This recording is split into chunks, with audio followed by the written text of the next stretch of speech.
Biarlah segala kehendak-Mu Bapa Surgawi, segala rencana-Mu Engkau kerjakan bersama dengan kami di hidup kami. Kami rindukan lanjutkan terus kasih karunia-Mu, lawatan-Mu bagi kami Tuhan. Engkau hadir di tengah-tengah kami. Engkau sedang melawat setiap kami. Kami akan keluar sebagai pemenang. Bahkan kami lebih daripada pemenang. Engkau dahsyat di atas pujian penyembahan kami. Engkau ada mengurapi kami. Yang sakit oleh bilur Yesus sudah sembuh. Yang lemah sudah kembali kuat. Bahkan yang berkekurangan hari ini janji Allah digenapi. Engkau akan mengalami kecukupan, bahkan berkelimpahan dalam segala hal. Makasih Tuhan, terima kasih. Urapi kami semua. Urapi hamba-Mu Tuhan. Kami rindukan Kau berbicara di tengah-tengah kami. Kau berbicara. Ambil alih persiapan hamba-Mu Tuhan. Inilah waktu-Mu Tuhan. Roh Kudus, inilah waktu-Mu melengkapi kami. Inilah waktu-Mu membuat kami merasa nyaman. Inilah waktu-Mu di mana kami berkata, Tuhan dekat. Tuhan juru selamat kami. Engkaulah perlindungan. Engkaulah pertahanan bagi kami. Engkaulah gunung batuku. Kota bentengku. Keselamatanku. Makasih Bapa. Makasih, lanjutkan terus lawatan-Mu. Makasih kami siap mendengar. Karena Engkau yang sudah mengurapi kami. Demi nama Tuhan Yesus kami berdoa. Yang siap diberkati dengan firman Tuhan katakan amin, amin. Beri tepuk tangan bagi Tuhan yang luar biasa. Silakan duduk Bapak Ibu Saudara. Beri tepuk tangan sekali lagi buat tim Praise and Worship luar biasa. Terima kasih. Shalom. Shalom. Wah, puji Tuhan namanya Pak Asep Purba dan Ibu. Saya merasa di rumah sendiri ini. Saya selalu merindukan ibadah seperti ini. Pak Stefan dan Ibu juga terima kasih sudah mendampingi kami. Hambanya Pak Sudi juga yang luar biasa. Wow. Luar biasa. Beri tepuk tangan lagi Bapak Ibu Saudara. Saya didampingi dengan istri saya. Dia mendampingi saya dalam suka dan duka. Ada banyak hal kalau bersaksi dahsyat. Tuhan itu baik buat kita. Tuhan baik buat saudara. Tuhan baik buat saya. 3 hal yang saya dapat belajar dari hambanya Pak Purba. Ibu ya. 10 tahun persahabatan di BPD. 2 periode 9 tahun yang lalu. Saya belajar. Pertama tentang hadirat Allah. Wow. Hadirat Allah. Hambanya impartasi kepada saya. Wow, tidak cukup kita hanya berlutut. Kalau Tuhan melawat kita sampai kita rebah, tiarap. Nah Pak Purba ajarin saya, beri tepuk tangan bagi Allah. Wow, semakin kita merendahkan hati, hadirat Allah semakin dahsyat dalam hidup kita. Di keluarga, pekerjaan, di pelayanan, di gereja ini. Dahsyat. Yang kedua saya belajar tentang integritas, integrity. Makasih Pak Purba. Hambanya dipakai pada waktu memimpin perusahaan pemerintah ya. Bukit Asam ya Pak ya. Diterapkan di BPD. Wow. Keuangan BPD ada sebagaimana BPD Banten saat ini. Dari seluruh BPD dan BPLN ada 8 kriteria yang dinilai. BPD Banten yang terbaik. Beri tepuk tangan bagi Allah yang luar biasa. Kami jadi berkat buat Indonesia. Saya bawa di perusahaan, saya terapkan juga. Dan yang ketiga saya belajar dari hambanya. Tentang menabur. Tentang memberi. Wow, saya dulu 10 tahun yang lalu saya terseret-seret sama hambanya ini ya. Saya melihat, wah, ada hamba Tuhan kok menabur seperti ini. Saya terseret-seret. Lama-lama saya bisa ngikutin. Saya lari bersama-sama. Beri tepuk tangan bagi Allah yang dahsyat. Jadi Bapak Ibu Saudara, kalau engkau ingin diberkati hidupmu, menaburlah. seperti Danau Galilea, tidak pernah kebanjiran. Berkat Allah dari Tuhan mengalir ke Gunung Hermon, ke bukit-bukit Sion, lewat saluran-saluran masuk ke Danau Galilea. Diberkati untuk jadi berkat. Danau Galilea sampai saat ini, siapapun yang pergi berkali-kali, levelnya itu tetap sama. Danau Toba sudah beberapa meter kering ya Pak ya. Puji Tuhan, saya tidak berlama-lama, saya ingin menyampaikan satu pesan Tuhan. Di bulan keluarga ini, kita patut fokus kepada keluarga. 16 tahun yang lalu saya dipimpin Tuhan dari Tangerang Pasar Baru, GBI Bethesda, masuk ke Citaraya, melanjutkan pelayanan sampai sekarang ini. Tuhan bicara, pulihkan keluarga-keluarga jemaat. Fokus kepada keluarga. Dengar Bapak Ibu Saudara, sehebat-hebatnya kita naik tinggi dengan karunia, dengan pencapaian. Keluarga bermasalah, kita turun ke bawah. Tidak ada yang menurunkan, turun sendiri.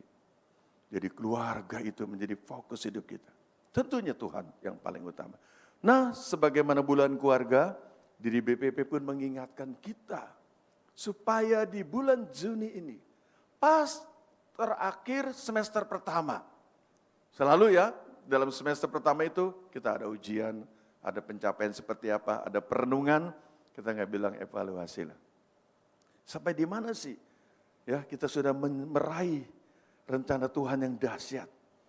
Padahal Tuhan berbicara Bapak Ibu Saudara, di dalam semester itu kita merenung. Karena sebentar kita masuk semester kedua. Banyak orang memberikan pewahyuan. Setelah semester pertama, Roh Kudus ujung-ujungnya sudah mengurapi kita, memimpin kita. Kita masuk kepada semester kedua, banyak terobosan. Yang setuju katakan amin. Banyak kebangunan rohani dalam seluruh area hidup kita. Dan janji-janji Allah yang belum digenapi mungkin di semester pertama. Di semester kedua sudah mulai ada tanda-tanda. Dan kita melihat janji Allah seperti pujian tadi. Mulai digenapi. Apa yang kita rindukan tahun ini bersama dengan Tuhan, sesuai kehendaknya akan dinyatakan dalam hidup kita. Semester pertama di ujungnya ini penting. Kita masuk kepada semester kedua. Dan tidak kebetulan GBI merencanakan ini bulan keluarga. Bersama dengan keluarga kita melayani. Bersama dengan keluarga kita lakukan pelayanan. Melakukan juga pekerjaan, bisnis, usaha dan investasi. Nah, saya mengambil tema tetap beriman teguh dan taat waktu menghadapi tantangan, waktu menghadapi masalah, waktu menghadapi pencobaan, waktu menghadapi gelombang kehidupan. Tetap beriman teguh. Katakan amin. Jangan undur dari Tuhan. Iman kita menentukan apakah pada waktu Tuhan datang kita menjadi seperti mempelai wanita yang sudah disiapkan untuk bersama-sama dengan Tuhan, untuk bersama dengan mempelai pria hidup dalam kekekalan. Jangan seperti perempuan yang bodoh yang tidak mempersiapkan diri. Pada waktu kedatangan Tuhan, Tuhan bertanya, adakah aku mendapati iman? Adakah engkau sedang hidup di dalam perkenanan Tuhan? Hidup dalam kekudusan, hidup benar. Ini menentukan apa kita menjadi orang-orang benar yang terus nanti tinggal bersama dengan Dia. Dan dikatakan juga pada waktu menghadapi tantangan, kita taat kepada firman, taat kepada perintahnya. Saya percaya Bapak Ibu Saudara, kalau ini kita renungkan, ini menjadi sesuatu yang kita hidupi. Pada waktu kita hidup sekarang ini, seperti di zaman Nuh, seperti di zaman Sodom dan Gomora, seperti kehidupan yang sekarang ini, saya melihat Indonesia lebih baik dari banyak negara, bukan yang terbaik. Karena gereja-gereja Tuhan sekarang hidup takut akan Tuhan, termasuk saya dan saudara. Katakan amin. Kita hidup sangat-sangat dekat dengan Tuhan. Ini menjadi gaya hidup. Kita sedang menghidupi gaya hidup seperti Kristus. Memiliki karakter seperti Kristus. Menunjukkan kepada dunia kita adalah garam dan terang menjadi berkat, berdampak. Kalau ada di kantor orang benar, kita salah satunya orang benar itu. Kalau di kota atau dikatakan di RT RW di mana kita tinggal, banyak orang benar, kita salah satunya orang benar itu. Kalau di tengah bangsa ini kita lihat dari langit, ya nggak bilang dari surga lah, dari langit, dari angkasa, keluarga-keluarga kita, rumah-rumah kita, mungkin dilihat bercahaya. Karena kita keluarga-keluarga yang dibenarkan Tuhan. Yang hidup benar. Dan kita bisa berdampak bagi komunitas.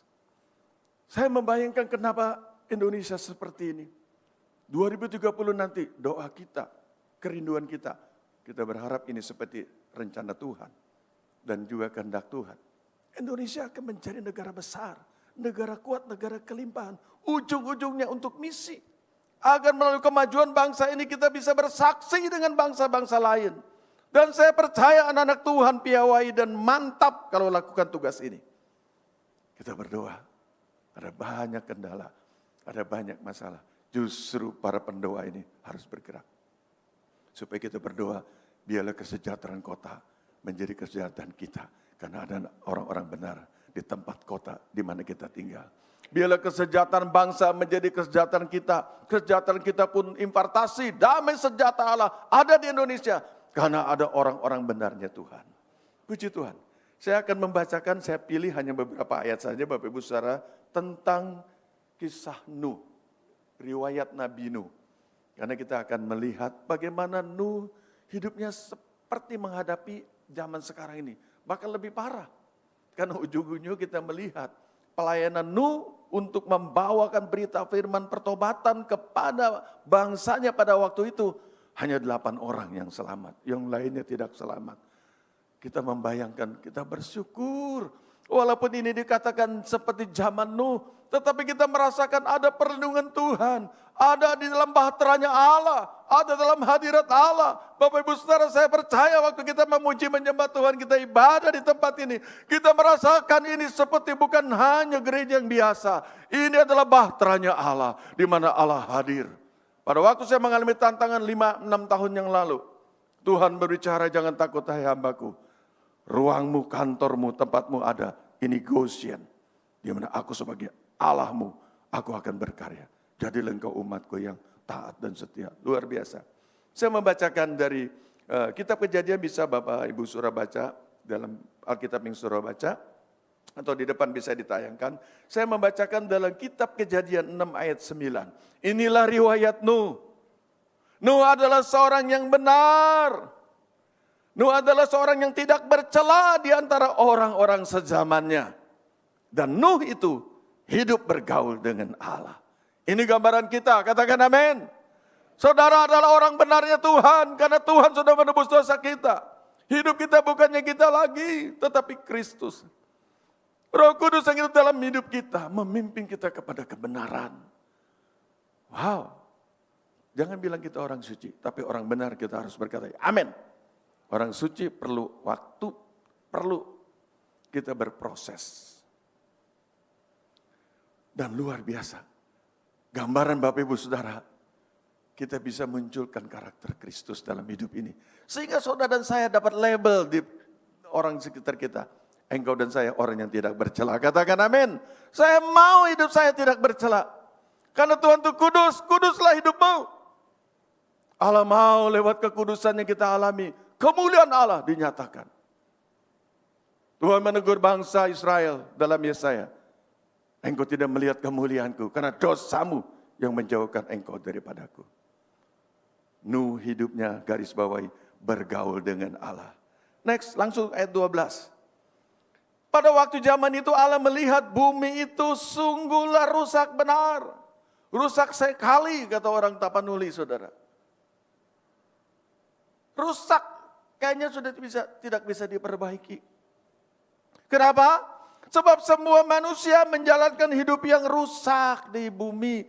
Nah sekarang Bapak Ibu Saudara, kalau kita tidak berjaga-jaga, kita akan melihat konten-konten di handphone kita, di YouTube.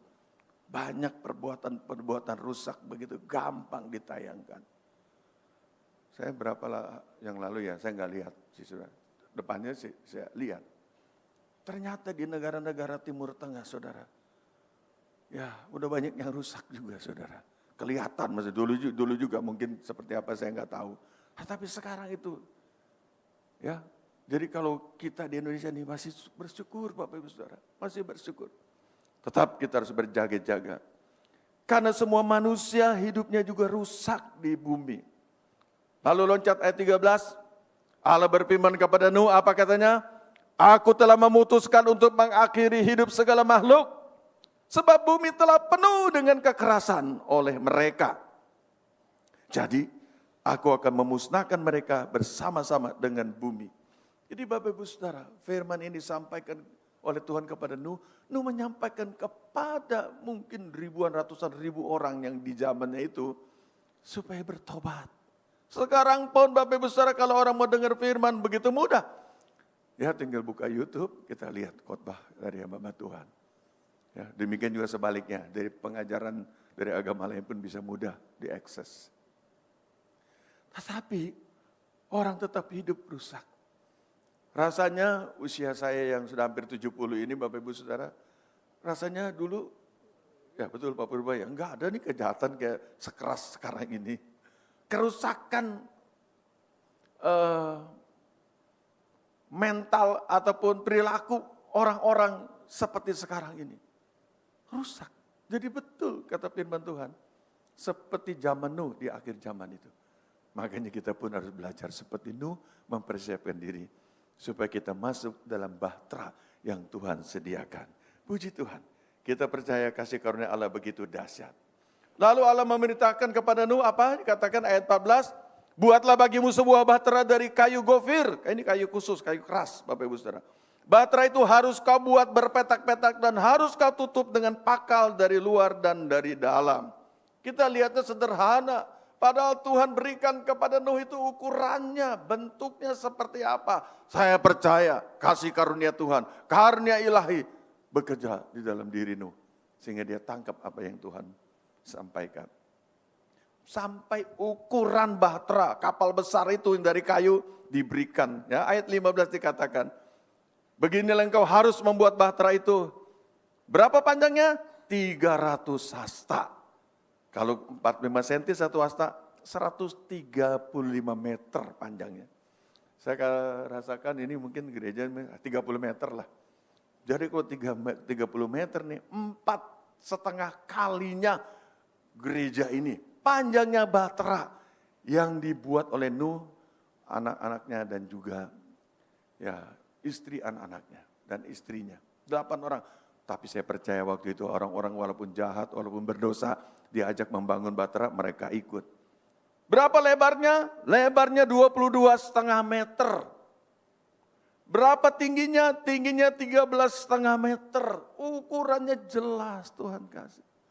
Bapak Ibu Saudara tahu kalau waktu Tuhan berbicara, Tuhan jelas mengerti tentang keadaan kita. Yang setuju katakan amin. Tuhan itu jelas, makanya kita percaya. Makanya kita tidak ragu-ragu. Waktu kami memulai ya bersama dengan hambanya Pak Purba, memimpin periode pertama. Tuhan bicara jelas mengenai pemulihan, mengenai unity, mengenai kelimpahan, mengenai diberkati BPD Banten akan jadi berkat.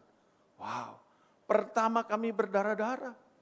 Bayangkan Pak Purba juga sepakat sama kami para pemimpin, baru jadi ketua BPD ingin melunasi gedung BPD. Pak Stephen, ini kan orang bilang ini, Pak yang dulu kesulitan. Bagaimana menyelenggarakan program, uangnya susah. Ini Bapak baru jadi ketua BPD dengan kawan-kawan ini, mau melunasi gedung. Waduh, ini Bapak pikir-pikir dulu Pak. Penasihat kami juga ya Pak Purba. Pak Sam, Pak Purba, terus Pak Johar, pikir-pikir dulu, itu KSB. Ini susah Pak. Nanti Bapak masalah loh Pak. Gedung nggak lunas, juga Bapak nggak punya uang untuk menjalankan program. Tapi Tuhan kita dahsyat, Tuhan kita dahsyat. Begitu kita canangkan 1 tahun lebih sedikit, kami bisa melunasi 1 gedung kantor BPD. Beri tepuk tangan bagi Allah yang luar biasa. Tuhan bicara jelas. Aku akan pakai seluruh hamba Tuhan, seluruh gereja di Banten ini untuk melunasi satu ruko gedung BPD. Jadi kami salah satu BPD yang cepat punya gedung. Tapi sekarang nih BPP keren banget ya. Hampir semua BPD yang belum punya gedung dikasih modal 500 juta untuk bisa mendirikan kantor dari kantor BPD. Luar biasa, setelah Allah bicara ukuran, setelah Allah memerintahkan Nuh, Tuhan berjanji. Ayat ke-18 dikatakan, walaupun dikatakan nanti akan terjadi begini-begini, tetapi dengan engkau, aku akan mengadakan perjanjianku. Dan engkau akan masuk ke dalam bahtera itu. Jadi Nuh dan keluarganya akan diselamatkan. Engkau bersama-sama dengan anak-anakmu dan istrimu dan istri anak-anakmu. Wow, ayat yang terakhir kita baca ayat 22. Ini yang keren Bapak Ibu Saudara. Jadi kalau kita harus taat, ini memangnya taat. Ketaatan itu dibilang taat setelah dilaksanakan. Ayat yang ke-22. Yuk kita baca sama-sama. 2, 3. Lalu Nuh melakukan semuanya itu tepat seperti yang diperintahkan Allah kepadanya. Demikianlah dilakukannya. Wow. Nuh bukan hanya melakukan semua yang diperintahkan Tuhan. Tetapi firman Allah berbicara, Nuh melakukan tepat seperti yang Tuhan perintahkan. Bapak Ibu Saudara, pasti semua mengalami proses, seperti saya pun mengalami proses. Tidak semua firman Allah yang disampaikan, yang kita baca di Alkitab, yang disampaikan oleh hamba-hamba Tuhan, termasuk juga saya hari ini menjadi berkat di tempat ini. Tidak semuanya kita nyaman bisa melakukan. Tetapi Nuh menjadi contoh, menjadi kepala keluarga, menjadi bapak, menjadi ayah, menjadi suami yang menjadi contoh bagi keluarga. Nuh melakukan semua perintah Tuhan. Nuh melakukan seperti apa yang Tuhan perintahkan, tepat, tidak ada yang setengah-setengah. Lanjut Bapak Ibu Saudara, saya merenung waktu mempersiapkan firman Tuhan ini. Mari kita belajar dari kehidupan Nuh. Gak ada bedanya dengan sekarang. Nuh juga bisa ikut-ikutan terkontaminasi dengan orang-orang di sekitarnya. Tetapi Nuh menjadi contoh orang yang tidak bercacat celah. Nuh mengalami tantangan seperti yang lain juga pada waktu zaman itu. Sekarang kita pun seperti itu di akhir zaman ini. Dalam Matius 24 dikatakan, sebab sebagaimana mereka pada zaman sebelum air bah itu makan dan minum, kawin dan mengawinkan, terjadi sekarang ini bahkan LGBT merasuki dunia, mewabah ke bangsa-bangsa. Sampai kepada hari Nuh masuk ke dalam bahtera dan mereka tidak tahu akan sesuatu. Ya, mereka tidak mengerti kalau air bah akan datang. Sebelum air bah itu datang dan melenyapkan mereka semua. Ini perhatikan buat kita. Demikianlah pula halnya pada saat ini, pada waktu kedatangan anak manusia. Tidak mudah hidup di zaman Nuh karena semua manusia menjalani kehidupan yang rusak. Bapak Ibu Saudara, hari ini mau tidak mau kita masuk di dalam bahteranya Allah. Mau tidak mau kita masuk di dalam perlindungannya Tuhan. Saya bersyukur puji-pujian sudah melengkapi apa yang saya sampaikan. Saya tahu ini dari Tuhan. Kita bersyukur kita masuk kepada tempatnya gunung batu perlindungannya Tuhan. Waktu saya merenung menyanyikan pujian ini dan tadi juga di jalan saya sudah diingatkan. Gereja ini, katakan gereja ini adalah seperti bahteranya Tuhan. Seperti bahteranya Allah yang Tuhan persiapkan sekitar BSD. Saya melihat sudah lama tidak mengarah ke sini. BSD sekarang itu beda. Kenapa? Karena hadirat Allah memenuhi gereja-gereja. Termasuk dari gereja tempat ini. Saya percaya radius berapa kilometer apa yang kita lakukan ini berdampak bagi komunitas. Karena di tempat orang yang takut akan Tuhan. Tuhan turun. Tuhan melawat tempat itu. Tuhan melawat kota itu. Makanya kita tidak boleh jemu-jemu berdoa untuk bangsa dan negara kita. Semakin banyak gereja memenuhi tempat-tempat baik di desa, di kota, di seluruh negeri ini. Dari Sabang sampai Merauke, dari Miangas Pulau Rote. Saya percaya sebelum Tuhan datang, kemuliaan Allah akan dahsyat di Indonesia. Indonesia akan dilawat Tuhan. Kemajuan bangsa Indonesia sangat-sangat tergantung dari doa-doa, termasuk doa kita anak-anak Tuhan.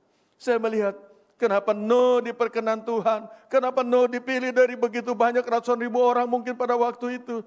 Karena Nuh, next silakan. Nuh ini orang yang benar, tadi kita sudah baca firman-Nya. Nuh juga orang yang tidak bercela. Nuh hidupnya bergaul dengan Allah. Dan yang terakhir dikatakan Nuh mendapat kasih karunia. Saudara, kalau kita diselamatkan bukan karena kebaikan, bukan karena usaha kita. Karena kasih karunia. Saya bersyukur bukan dari keluarga Kristen. Tapi saya termasuk yang dipilih pertama untuk terima Yesus sebagai juru selamat. Setelah itu puluhan ya keluarga kami boleh satu persatu boleh mengenal Tuhan. Kita bersyukur. Ini kasih karunia. Gak ada yang perlu kita sombongkan. Gak perlu kita memegahkan diri. Karena ini perbuatan Allah. Karena kita percaya. Kita menerima keselamatan itu.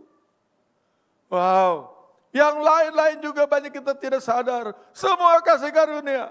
Kalau saya usia seperti ini masih dipercaya oleh grup perusahaan. Dan tetap saya berkontribusi. Saya bisa berdampak ke jajaran direksi. Saya tahu ini kasih karunia. Gak ada yang hebat Bapak Ibu Saudara. Saya dan Pak Purba sekarang masih ada di BPD. Melengkapi 23 kalau nggak salah. 23 staf BPD. Kami berdua melengkapi dan yang lainnya. Ini kasih karunia. Siapa kita? Banyak orang. Banyak yang dipanggil. Tapi tidak dipilih. Tapi saudara dan saya percaya engkau dipanggil, dipilih untuk ada di tempat ini. Agar bahtera ini penuh kemuliaan Allah. Beri tepuk tangan bagi Allah yang luar biasa. Hiduplah dalam kasih karunia. Next, bagaimana kita melihat keluarga harus belajar. Membangun iman seperti yang Nuh lakukan. Kepala keluarga sekali lagi harus berdampak. Menjadi contoh, menjadi teladan. Bagi anak-anak. Ya, karena saya sudah punya mantu dan cucu, bagi mantu-mantu dan cucu kami. Saya harus berdampak. Walaupun tidak gampang. Saya berdoa. Bila saya menjadi teladan bagi mereka sekalian. Kita sebagai gembala, Pak Stefan termasuk tim penggembalaan. Kita harus berdampak buat staf penggembalaan. Buat pelayan-pelayan di gereja ini. Buat jemaat. Pada waktu mereka lemah, mereka melihat ketekunan kita, melihat urapan yang ada dalam diri kita, melihat kita itu benar, kita tetap beriman teguh. Mungkin jemaat langsung dia kembali bangkit. Wow. Saya baru satu kali ini sesuatu yang luar biasa. Karena saya mau ke tempat ini, saya doa dulu, doa persiapan dengan mereka. Ya, sebelum ibadah jam 7 kan kita doa dulu, 6:30. Terus ada ide, saya juga diajak sama istri saya.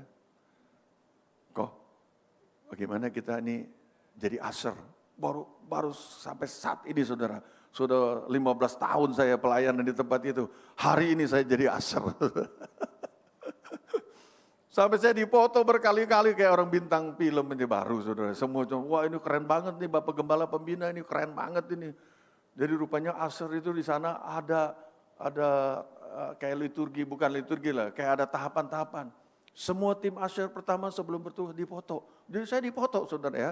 Istri saya memang biasa sekarang juga suka melengkapi usher. Ya, ada sepasang sana, sepasang sini. Saya kasih senyum yang terbaik. Karena ini pertama kali saya jadi usher saudara ya. Sudah 16 tahun. Cepret-cepret udah saya salamin ya jemaat datang. Rupanya ada foto tampak samping juga saudara. Jadi waktu kita menyambut gini ya. Dari sana itu persiapkan. Ayo rapi-rapi dipoto dari samping saudara. Lagi jemaat salaman tuh nggak tahu sebenarnya nggak perlu nggak nambah uang makan itu saudara foto-foto begitu, nggak ada juga foto-foto begitu nanti dipajang, tapi itu seperti sesuatu. Jadi kita dipoto tampak samping saudara. Jadi sebelum jam 7 sebelum mulai saya buru-buru jalan. Enak juga sih jadi usher saudara ya. Jadi kita bisa lebih kenal sama jemaat saudara ya. Pak Prubah nggak usah ditiru ya, tapi sudah sering ya. Saya baru pertama kali Pak. Luar biasa. Apa yang kita bisa pelajari dari imannya Nuh? Luar biasa. Nuh menampilkan keluarga yang beriman. Dimulai dari dia. Yang pertama, bergaul dengan Allah. Katakan bergaul dengan Allah. Wah, Bapak Ibu Saudara kita perlu dekat dengan Tuhan. Tuhan bisa pakai orang lain sih. Tadi saya sudah bersaksi ya, 3 saya belajar dari hambanya Pak Purba. Saya belajar juga dari yang lain. Karena saya perlu kekurangan, saya perlu dilengkapi. Nah, Nuh contoh orang yang bergaul dengan Allah. Saya bisa membayangkan kok dia bisa tahu persis ukurannya. Dan dia bisa lakukan tepat. Karena dia bisa tanya sama Tuhan. Betul enggak seperti ini? Apa enggak salah? 100 berapa tadi? 134,5 meter. Apa 13,4? Ya, 10% ya. Enggak, 134,5 meter. Ya, 300 hasta. Wow. Sorry, 132,5 meter. Apa enggak bisa kayu yang lain? Kayu yang lain lebih lunak. Ini kayu gofir. Dia tetap tahu ini Tuhan suruh. Kayu gofir. Itu dikenal kayu yang keras, yang kuat. Saudara bisa bayangkan, saya di kontraktor nih. Kalau sekarang dapat tugas seperti ini, belum tentu bisa. Walaupun kita menggerakkan tukang kayu di seluruh Jakarta ini, saudara. Enggak gampang ini. Besar sekali. Dan waktu itu belum ada gergaji mesin. Gergaji juga seperti apa kita enggak ngerti, saudara ya. Tetapi yang terang enggak ada gergaji mesin. Diperlukan orang banyak melakukannya. Makanya puluhan tahun kalau enggak salah baterai ini baru jadi. Jadi firman Allah sampaikan kepada orang di sekitar itu pada waktu zaman Nuh supaya bertobat. Enggak ada yang bertobat. Hanya 8 orang. Kita belajar dari Nuh. Dia menjadi contoh bagi keluarga yang hidup dekat dengan Tuhan. Dia adalah orang yang bertanggung jawab. Karakter Kristus ada dalam hidup dia. Makanya dia dikatakan orang benar. Wah, luar biasa. Saya bisa membayangkan kenapa Nuh tidak bercacat celah. Karena dia menjaga pikirannya. Dosa pikiran pun dia jaga. Orang yang berdosa lewat pikiran suatu saat kelihatan dia ada cacatnya. Dosa perkataan pun saya yakin dia jaga supaya dia tidak bercacat celah di hadapan orang-orang di sekitarnya. Dan Tuhan yang mengatakan, apalagi dosa dengan perbuatan. Jadi selalu saya boleh membayangkan memang Nuh orang yang kudus di hadapan Tuhan. Luar biasa.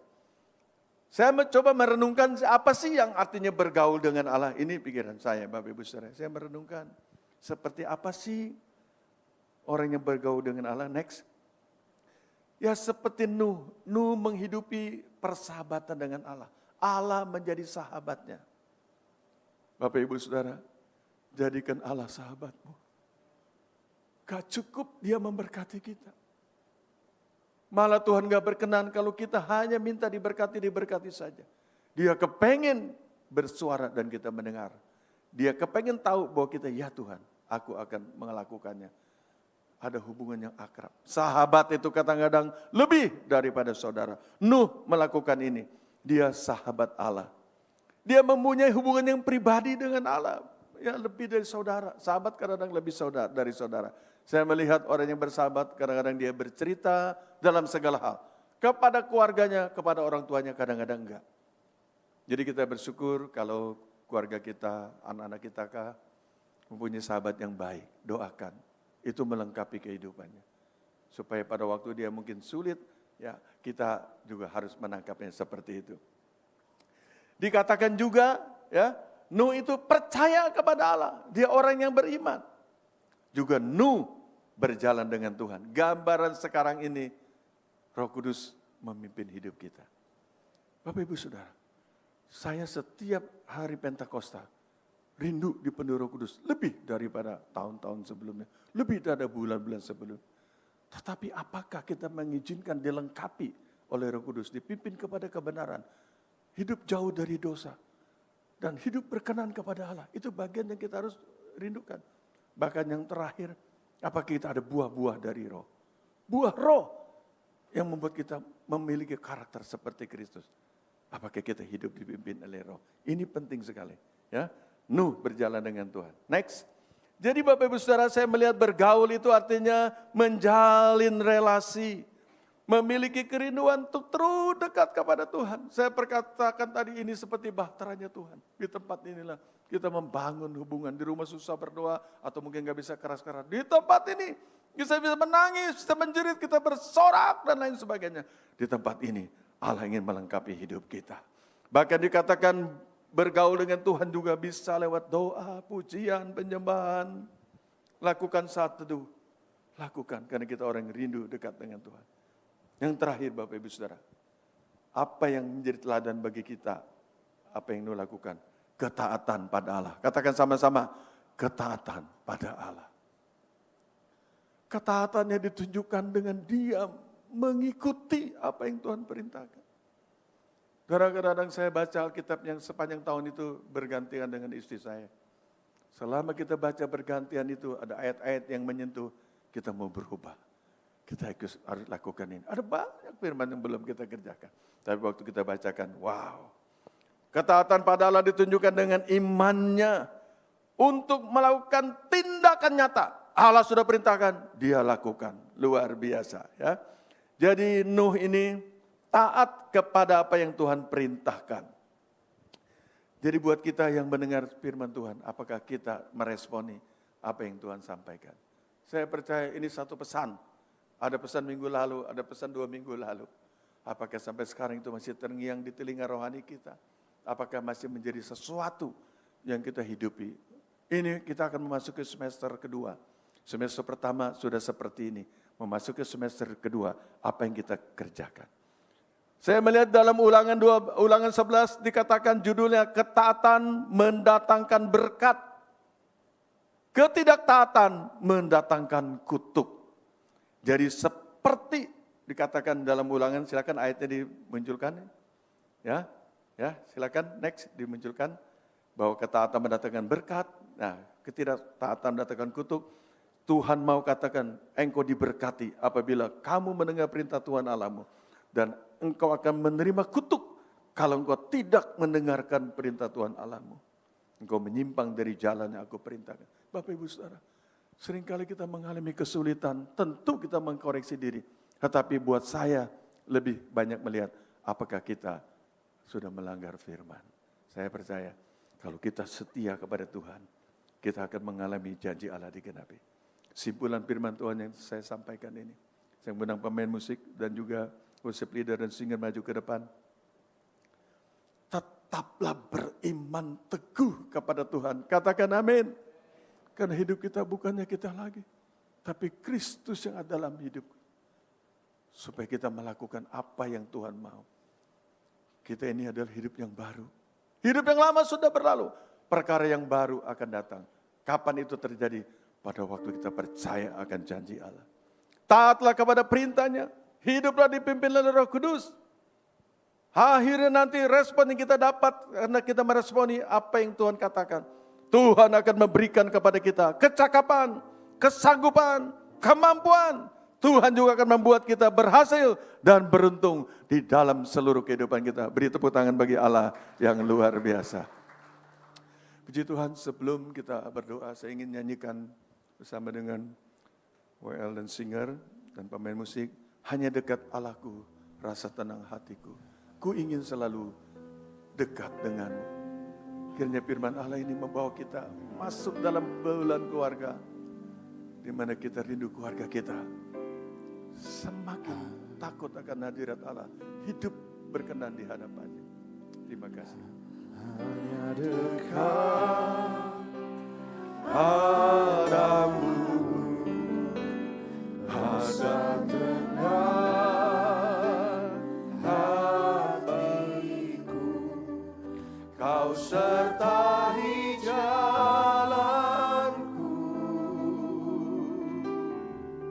sepanjang hidupku. Mari kita berdiri semua. Hanya dekat padamu ada kekuatan baru. Kaulah perlindunganku,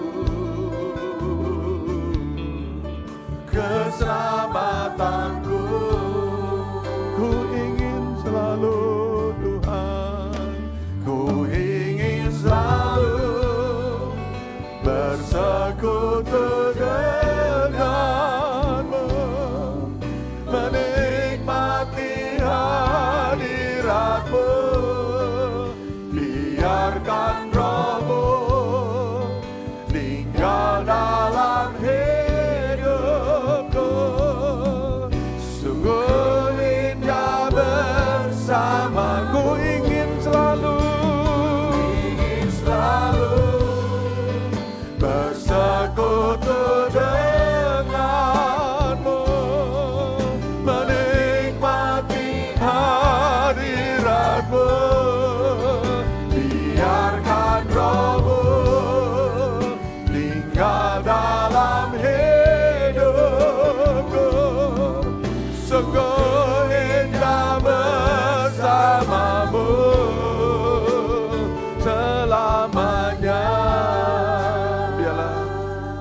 belajar nyanyikan lembut dengan pemusik.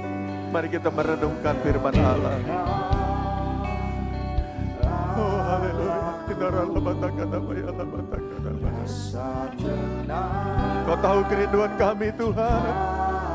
Biarlah di akhir zaman sebelum Kau datang yang kedua kali, kami rindu bergaul dengan Engkau Tuhan. Kami rindu menjadikan Kau sahabat kami. Kami rindukan hidup dalam bahtera yang Kau sediakan bagi kami. Terima kasih. Tuhan Kau melawat setiap kami yang hadir saat ini. Jadikan kami orang yang menghormati hadirat-Mu, yang setia ibadah. Di dalam ibadah yang Kau peruntukkan bagi kami. Kami rindukan lawatan-Mu setiap saat. Bila kami memuji menyembah Engkau, katakan sama-sama, ku ingin selalu, ku ingin selalu bersekutu denganmu,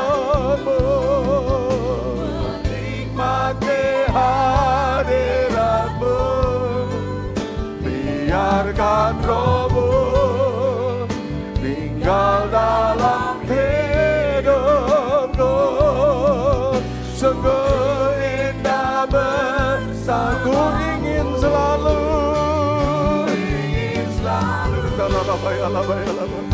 oh lawat setiap kami Tuhan. Oh Kau menjawab kerinduan kami. Kami haus akan Engkau Tuhan. Kami rindu lawatan-Mu. Pakai hidup kami Tuhan.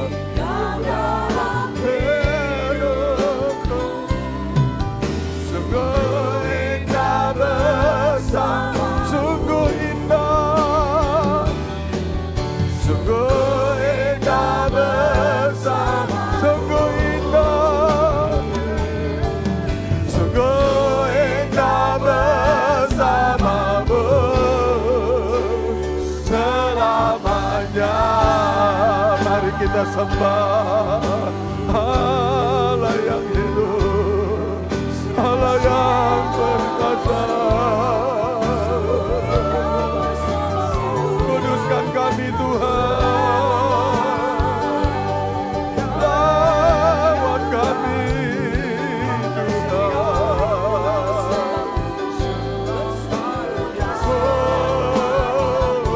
Kami mau bergaul denganmu, jadilah sahabat bagi kami Tuhan. Pimpin langkah kami Roh Kudus. Biarlah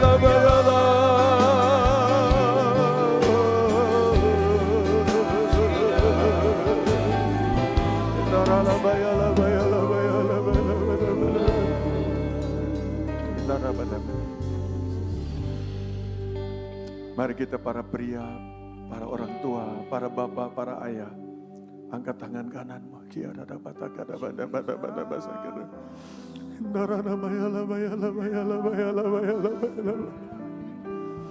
Oh, Dia hadir di tengah-tengah kita pada saat pagi hari ini.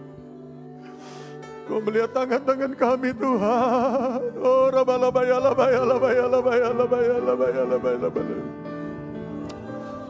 jadikan kami orang tua, ayah, suami yang bertanggung jawab. Berikan pengurapan, berikan ya Tuhan kuasa bagi kami, kecakapan, kesanggupan. Kami menjadi contoh dan teladan bagi keluarga kami, bagi banyak orang di sekitar kami. Kami rindu nama Tuhan dimuliakan, diagungkan. Kami rindu lewat hidup kami banyak orang mengenal pada Engkau ya Tuhan. Makasih Tuhan, terima kasih. Inilah kami Tuhan. Biarlah hidup kami setiap saat dekat dengan Engkau Tuhan. Berikan kami pewahyuan, berikan kami ilham Roh Kudus. Maka hidup kami tidak ada yang terkecuali. Makasih, turunkan tangan Bapak. Makasih Tuhan. Biar kami rindu membawa keluarga kami hidup takut akan Engkau. Berikan juga kami ketaatan seperti Nuh taat melakukan semua apa yang Kau perintahkan dan tepat seperti firman Tuhan. Makasih. Berkati kami semua yang hadir, umat-Mu. Sehingga kami cakap sanggup melakukan tugas-tugas yang Kau percayakan. Yang begitu besar. Bersama dengan Kau kami akan kuat dan kami akan menang. Terima kasih. Engkau yang menyempurnakan firman-Mu dalam setiap hidup kami. Dalam nama Tuhan Yesus kami berdoa dan bersyukur. Yang diberkati katakan amin, amin. Silakan duduk Bapak Ibu Saudara, Tuhan memberkati.